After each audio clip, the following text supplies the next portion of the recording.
Hər vaxtınız xeyir olsun. Bəli, sizin də vurğuladığınız kimi 9 illik orta təhsil səviyyəsi üzrə aprelin 26-sında məhz elə imtahan keçiriləcək, buraxılış imtahanı və nəzərə alsaq ki, elə dünən də bazar günü bir sıra istiqamətlər üzrə Dövlət İmtahan Mərkəzi imtahanlar həyata keçirdi və onların nəticələrinin nə zaman elan olunacağı da bir qədər maraq doğurur və eyni zamanda Dövlət İmtahan Mərkəzinin məhz elə 9 illik orta təhsil səviyyəsi üzrə keçiriləcək buraxılış imtahanında iştirak edəcək şəxslərə müraciəti də var. Onun detallarında hazırda ilə qonağım Dövlət İmtahan Mərkəzinin mətbuatla iş şöbəsinin müdiri Xanlarzadədən əldə edəcəyik. Xoş gördük Xanlar bəy. Buyurun, suallarımıza cavabı sizdən eşitək. Dövlət İmtahan Mərkəzi tərəfindən bu həftənin bazar günü ümumi təhsil səviyyəsi üzrə sonuncu buraxılış imtahanı keçirəcəkdir. Yəni ayın 26-sında olan imtahanla artıq bütün ölkə üzrə ümumi təhsil müəssisələrində 9-cu sinifdə təhsil alan şagirdlərin buraxılış imtahanları başa çatmış olacaqdır. Təqribən 30-a yaxın şəhər və rayonda imtahan təşkil olunacaqdır. Bakı şəhərinin bir neçə rayonu qalıbdır, orada imtahan olacaqdır. Eyni zamanda xüsusi məktəblərin imtahanları olacaqdır. Burada internat məktəbləridir, müəyyən cəza çəkmə müəssisələrində olan məktəblərin şagirdləri də öz imtahanlarını verəcəklər.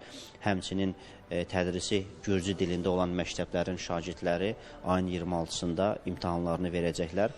Mərkəz tərəfindən buraxılış vərəqəsi artıq saytımıza yerləşdirilibdir. Hər bir şagird öz buraxılış vərəqəsini çap eləməlidir. Eyni zamanda məktəblərə də şərait yaradılır ki, onlar imtahanda iştirak edəcək şagirdləri üçün buraxılış vərəqəsini çap eləyib onlara təqdim eləyə bilsinlər. İmtahana buraxılış vərəqəsinin üzərində göstərilir, siz hansı məktəbə düşmüsünüz, yəni şagird imtahanı hansı məktəbdə verəcəkdir, imtahan saat neçədə başlayır, ancaq imtahana saat neçədə gəlmək lazımdır. Xüsusilə Bakı şəhərində səhər-səhər bəzən o tıxac ola bilər, onu nəzərə almaq lazımdır. Hansı vaxt qeyd olunubsa, o vaxtda məktəbin önündə olmalıdırlar. Şəxsiyyəti təsdiq edən sənədin əslini və buraxılış vərəqəsini mütləq gətirsinlər və yaxud kimdəsə vəsiqədə şəkil yoxdursa, onlar məktəbə müraciət edirlər, məktəb onlara şəkilli arayış verir, onu da mütləq gətirməlidirlər. Bu ayın 26-sında olan imtahanla bağlı olan bizim çağırışımızdır. Dünən keçirilən imtahanlara siz toxundunuz. Dövlət İmtahan Mərkəzi tərəfindən əsasən əvvəlki illərin məzunları ali təhsil müəssisələrinə qəbul imtahanının birinci mərhələsini verdilər.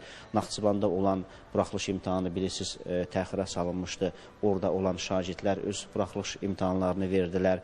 Tədris dilini dəyişmək istəyənlər və yaxud da ki, xaricdə dəyişmək istəyənlər imtahan verdilər. Bu gündən etibarən onların materiallarının emalına start verilibdir.